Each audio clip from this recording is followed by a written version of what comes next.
Assalamualaikum warahmatullahi wabarakatuh. Terima kasih telah mengunjungi channel ini. Untuk sahabat yang sudah subscribe, aku doakan semoga selalu sehat dan bahagia. Kepada sahabat yang belum subscribe, silakan tekan tombolnya dan nyalakan notifikasinya agar selalu update dengan video terbaru setiap harinya. Kali ini aku akan bercerita tentang Abu Nawas yang memilih untuk dipenjara.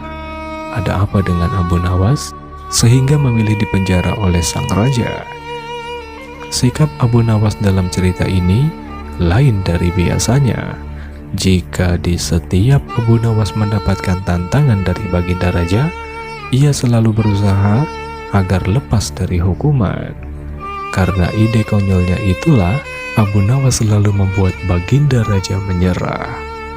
Bahkan tidak jarang, Abu Nawas justru pulang membawa hadiah. Tapi kali ini, Abu Nawas malah memilih untuk dipenjara saja. Bagaimana kisahnya? Mari kita simak bersama. Baginda Raja Harun al-Rashid mempunyai dua orang putra. Yang pertama bernama Al-Amin, sedangkan yang kedua bernama Al-Ma'un. Al-Amin ini ternyata sangat bodoh dan pemalas, sedangkan Al-Ma'un terkenal rajin dan pintar, terutama dalam bidang sastra. Baginda Raja sangat menyukai Al-Ma'un karena kecerdasannya tersebut. Hal ini tentu membuat sang permaisuri tidak suka lantaran sang raja dianggap pilih kasih kepada anaknya. "Suamiku, kenapa engkau tidak begitu menyayangi Al-Amin?" "Ya, karena Al-Amin tidak begitu kenal dengan ilmu sastra." "Suamiku, sebenarnya Al-Amin lebih menguasai ilmu sastra daripada Al-Ma'un. Al-Amin lebih cerdas, ia hanya malas saja." "Apa buktinya?" "Baik, tidak lama lagi engkau akan melihat buktinya." "Al-Amin anakku, aku baru saja berdebat dengan ayahmu mengenai dirimu. Aku tidak rela jika kamu dipandang sebelah mata dan dibanding-bandingkan dengan kakakmu. Karena itu, kamu harus bisa menandinginya. Mulai sekarang, kamu harus tekun mempelajari ilmu sastra supaya menjadi seorang penyair yang hebat." Keesokan harinya Al-Amin pergi meninggalkan istana, menuju ke sebuah tempat yang sunyi. Di tempat itulah ia mencoba mengasah pikirannya yang bebal. Ia berusaha menulis bait-bait syair tanpa seorang guru atau tanpa bimbingan siapapun. Beberapa minggu kemudian, setelah merasa mampu menguasai ilmu sastra dan menulis bait-bait syair, Al-Amin pun akhirnya pulang ke istana. Ibunya menyambut dengan sukacita. "Jadi kamu sekarang sudah bisa menulis syair, putraku?" "Sudah, Ibu." "Kalau begitu biar besok aku panggil Abu Nawas untuk menguji karya syairmu." Esoknya pagi-pagi sekali Abu Nawas sudah muncul di istana, memenuhi panggilan sang permaisuri, dan langsung menunjukkan karya Al-Amin kepada Abu Nawas dengan bangga. "Abu Nawas, coba kamu dengarkan syair putraku ini." "Baik, silakan." "Kami adalah keturunan Bani Abbas. Kami duduk di atas kursi." Abu Nawas hampir tidak sanggup menahan tawanya mendengar syair tersebut. "Bagaimana menurutmu?" "Ya begitulah. Kalian memang dari keturunan yang mulia. Tapi coba teruskan syair selanjutnya." Al-Amin dengan bangganya meneruskan membaca syairnya. "Kami berperang dengan pedang dan tombak pendek." Belum selesai meneruskan syairnya, Abu Nawas langsung menghentikannya. Berhenti. Syair macam apa itu?" Al-Amin marah sekali mendengar perkataan Abu Nawas. Ia kemudian menyuruh seseorang pasukan istana untuk menangkap Abu Nawas dan memasukkannya ke dalam penjara. Beberapa hari kemudian baginda raja bertanya kepada pengawalnya, "Abu Nawas kenapa tidak pernah datang ke istana? Coba kalian panggil Abu Nawas di rumahnya. katakan, aku memanggilnya. Paduka yang mulia, Abu Nawas memang sedang tidak berada di rumahnya.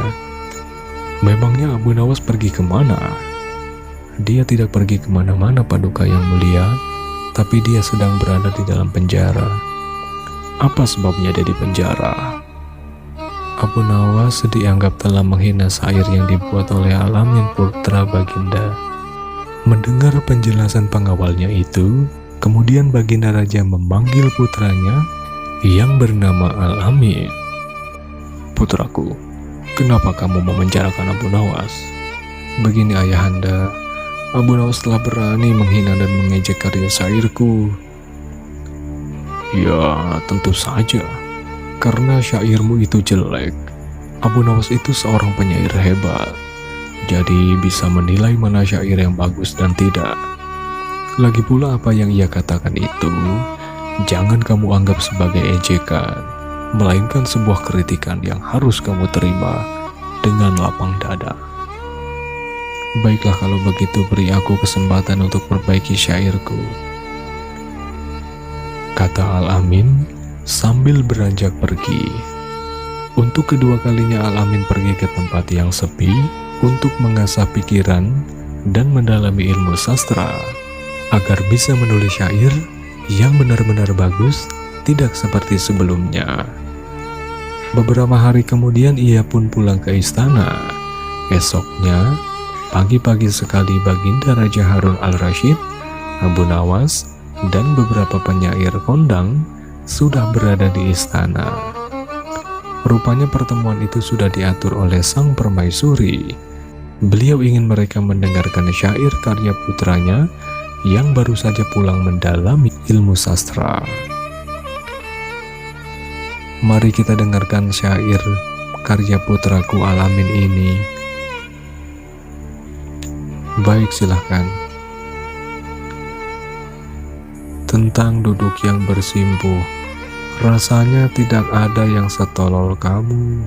Kamu seperti hidangan di nafah yang diolesi dengan minyak biji hardal dan minyak sapi yang kental, seperti warna seekor kuda belang.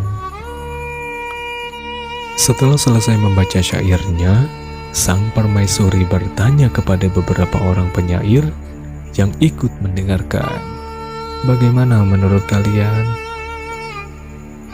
Mungkin karena mereka merasa takut mendapatkan hukuman dari Baginda Raja, kemudian mereka berpura-pura memuji syair putra mahkota Al-Amin. Sedangkan Abu Nawas malah beranjak dari kursi tempat duduknya. Kamu mau kemana, hai Abu Nawas? Saya lebih suka di dalam penjara saja, Baginda, daripada mendengar syair macam itu. Mendengar penuturan Abu Nawas, Baginda Raja pun tertawa keras. Sementara sang permaisuri hanya bisa duduk terdiam dan menyadari bahwa putranya Al-Amin memang tidak pandai membuat syair. Terima kasih untuk kamu yang sudah menonton sampai selesai. Bagi kamu yang belum subscribe, silakan tekan tombolnya dan nyalakan notifikasinya. Semoga menjadi amal jariah di akhirat kelak. Assalamualaikum warahmatullahi wabarakatuh. Sampai jumpa di video berikutnya.